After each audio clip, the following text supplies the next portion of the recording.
Itu sebabnya hari ini kita akan bicara dengan dia. Kalau kita lihat Alkitab, banyak tokoh yang muncul, tapi beda dengan tokoh yang satu ini.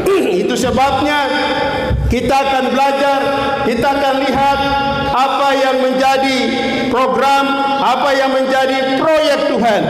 Dari sini kita belajar tentang prinsip-prinsip kebenaran firman Tuhan yang harus saudara perhatikan dan harus saudara dengar dan harus saudara lihat.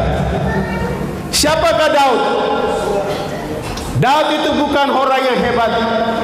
Dia bukan seorang pahlawan, tapi dia adalah seorang gembala. Kadang kita belajar dari kebenaran ini dan kalau kita perhatikan dunia, cara dunia memilih orang itu pasti melihat yang hebat-hebat, pasti melihat orang yang pintar, pasti melihat orang yang banyak uang, pasti melihat orang yang gagah dan perkasa. Tapi kita hari ini belajar dari kebenaran firman Tuhan bahwa apa yang dipandang oleh dunia, apa yang dilihat oleh manusia, bukan itu yang dilihat oleh Tuhan, bukan itu yang dipilih oleh Tuhan. Kalau Tuhan melihat kemampuan, Tuhan melihat kekuatan, kemampuan, pasti Tuhan pilih Eliab, Tuhan pilih Syama, karena mereka laskarnya Saul. Tema yang saya angkat malam hari ini adalah menjaga panggilan Tuhan atau menghargai panggilan Tuhan. Nah, kenapa kita harus menjaga dan menghargai panggilan Tuhan? Karena seseorang yang dipilih dan dipanggil oleh Tuhan dan dipercayakan untuk mengerjakan pekerjaannya, itu merupakan orang-orang pilihan Tuhan. Tuhan tidak melihat kelebihan dan kekurangan mereka, tapi yang Tuhan mau bagaimana mereka harus dibentuk, mereka harus diproses oleh Tuhan sendiri, dan itu yang selalu terjadi. Jadi menghargai panggilan Tuhan itu berarti kita juga menghormati dan menghargai Tuhan.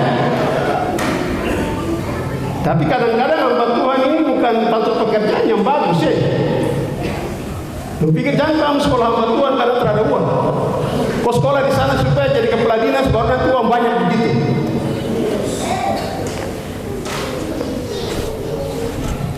Harus ada program kampanye untuk gerakan anak-anak muda ini supaya orang cinta Tuhan dan harus jadi hamba Tuhan. Siap atau tidak?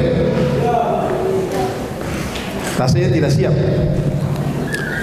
Karena dulu lihat hamba Tuhan yang jalan duluan sudah begitu-begitu dan pikir daripada kita begitu sama dengan orang lagi, lebih baik kita putar haluan.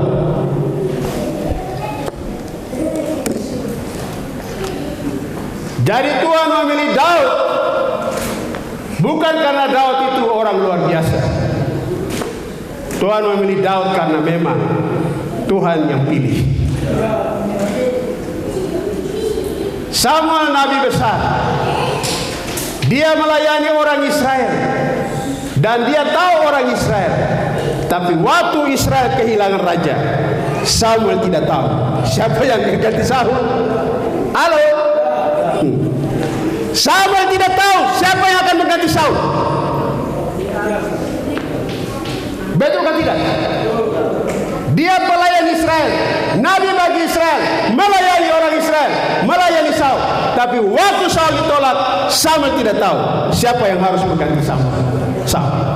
Tuhan yang langsung beritahu, jangan pikirkan orang itu lagi, saya sudah tolak dia. Untuk apa kau bergumul dengan dia, menyesali dia terus? Orang itu sudah saya tolak. Kenapa ditolak? Karena tidak menghargai perintah Tuhan. Ditolak karena tidak takut Tuhan. Tuhan menyuruh untuk basmi semua, tapi dia pilih-pilih. Hanya Tuhan yang suruh untuk basmi semua, tapi dia tidak mau. Dia biarkan Raja Agab hidup. Nah, kalau turun Tuhan suruh semua diselesaikan, harus diselesaikan. Jangan tahan-tahan, jangan kompromi-kompromi. Tidak perlu takut. Pilih mana? Menyenangkan hati Tuhan atau menyenangkan hati manusia? Pasti orang yang cinta Tuhan memilih menyenangkan hati Tuhan. Kecuali yang tidak jelas, yang abu-abu, baru miring kiri, miring kanan. Tapi kalau yang cinta Tuhan pasti lebih memilih mana yang terbaik, mana yang terindah, mana yang luar biasa. Pilihan Bethesda sebagai tempat di mana pusat bagi gerakan ini, itu berarti Tuhan sudah tahu. Kalau Tuhan sudah tahu, berarti kalian harus menghargai panggilan Tuhan, menghargai kepercayaan Tuhan, menghargai tanggung jawab yang Tuhan berikan. Mau panas kah, mau hujan kah, mau ada caci maki kah, mau tetap jalan karena ini kepercayaan dari Tuhan. Kita harus lebih memilih kepercayaan Tuhan daripada omongan manusia yang tidak jelas. Jadi Tuhan memilih Daud karena memang Tuhan mengasihi Daud. Itu karunia, anugerah. Alkitab berkata, semua orang telah berbuat dosa dan tidak seorang pun yang mencari Tuhan. Itu betul, karena manusia semua berdosa dan tidak ada seorang pun yang mencari Tuhan. Jadi kalau saudara dan saya dipilih untuk melayani Tuhan, saudara dan saya dipilih untuk menjadi alat di dalam tangan Tuhan, itu bukan karena saudara hebat, itu bukan karena saudara luar biasa, tapi itu karena anugerah Tuhan. Yang terakhir adalah karena Daud seorang yang mencintai firman Tuhan. Daud seorang yang cinta Tuhan. Dari muda sampai tua tetap Tuhan number one, tetap Tuhan yang utama, tetap cinta rumah Tuhan. Banyak yang melayani Tuhan itu sama seperti anggota DPR. Tahu anggota DPR? Diangkat menjabat 5 tahun, setelah turun sudah tidak ada hubungan lagi. Sama. Yang melayani Tuhan juga diangkat jadi majelis setelah 5 tahun, lalu tidak muncul-muncul lagi di gereja, menghilang sampai hilang sama sekali. Tidak boleh begitu. Hubungan dengan Tuhan itu hubungan seumur hidup. Tidak berhubungan sementara, hubungan seumur hidup. Mau diangkatkah, tidak diangkatkah, tetap saya harus jaga hubungan saya dengan Tuhan. Dan itu hubungan itu yang harus kita lakukan. Putus dengan yang lain-lain silakan, tapi jangan putus dengan Tuhan. Kalau putus dengan Tuhan itu sama dengan kita putus dengan masa yang akan datang. Jadi jangan putus dengan Tuhan. Dari kebenaran malam hari ini kita belajar. Karena Daud memiliki pribadi-pribadi yang unik, pribadi-pribadi yang terbentuk dalam kebenaran firman Tuhan. Orang yang murah hati, orang yang rendah hati, orang yang hidupnya cinta Tuhan. Maka Tuhan berbuat perjanjian dengan Daud bahwa keturunanmu tidak akan pernah putus dan keturunanmu akan jadi raja atas Israel sampai selama-lamanya. Dan itu janji Tuhan bagi Raja Daud. Dari sini kita belajar bahwa bicara tentang Israel, bicara tentang bangsa ini, Tuhan memilih orang-orang yang tepat.